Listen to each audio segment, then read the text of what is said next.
Welcome to Daily Armenia, CivilNet's daily news digest. Here are today's top stories from Armenia, Artsakh, and the region.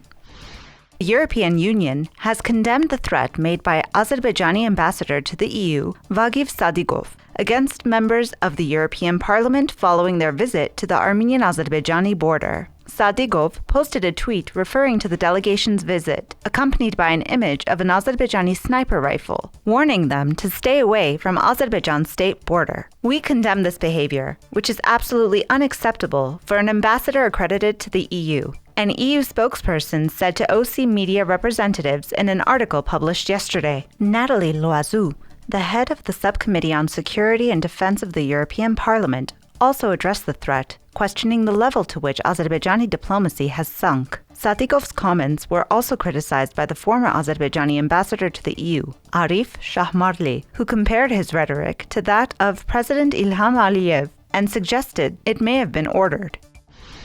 Meanwhile, representatives of the international community have responded to Azerbaijan's violent attack on Karabakh on June 28, where 4 Armenian soldiers were killed with drones. The attack occurred on the line of contact in Martagert and Martuni.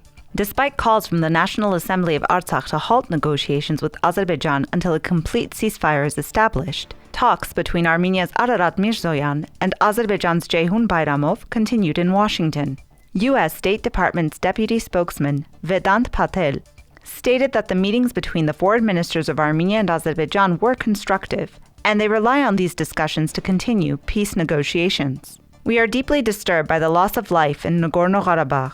These latest incidents underscore the need to refrain from hostilities and for a durable and dignified peace, the spokesperson for the U.S. Deputy of State said on Twitter. Moscow also expressed concern about the armed incidents and called for resolving of disputed issues through political and diplomatic means, urging restraint and cooperation with the Russian peacekeeping contingent. We are concerned about the frequent armed incidents in Nagorno-Karabakh and the violations of the ceasefire regime, said representative of the Russian Foreign Ministry, Maria Zakharova. Amnesty International also called on the Azerbaijani authorities to lift the blockade of Nagorno-Karabakh and put an end to the unfolding humanitarian crisis. Analysts say that if direct negotiations between Baku and Stepanakert begin, it could pave the way for the signing of a deal between Armenia and Azerbaijan in the near future. However, there are still uncertainties regarding the format, agenda, location, and role of outside mediators in the talks, which can impact the effectiveness and success of the negotiations. Meanwhile, Russia, the US, and the EU are independently pursuing negotiation processes between Yerevan and Baku. By engaging Stepanakert in the talks, Baku can demonstrate its commitment to allowing Armenians to continue living in Nagorno-Karabakh with rights and security guarantees. The Parliamentary Assembly of the Council of Europe, also known as PACE, adopted a resolution last week reflecting concerns about the hostile rhetoric used by Azerbaijan's leadership against Armenians and called for action against hate speech. The resolution emphasizes that Azerbaijan's blockade of the Lachin corridor violates the trilateral statement of November 9, 2020, and calls for the immediate restoration of natural gas and electricity supplies to Nagorno-Karabakh.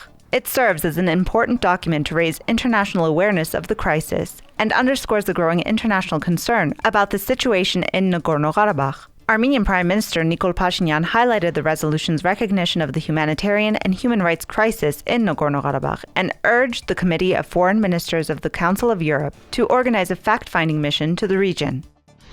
In sports news, young Greco-Roman wrestlers from Armenia have achieved success at the European Under-20 Championships in Spain, with Suren Agajanyan earning a silver medal in the 60 kg and Gaspar Terterian, another Armenian wrestler, winning the bronze medal in the 67 kg category. The Armenian Greco-Roman wrestling youth team concluded their performance at the championship, earning a total of 1 gold, 2 silver, and 2 bronze medals. Their performance led to Armenia securing the 4th place in the team standings.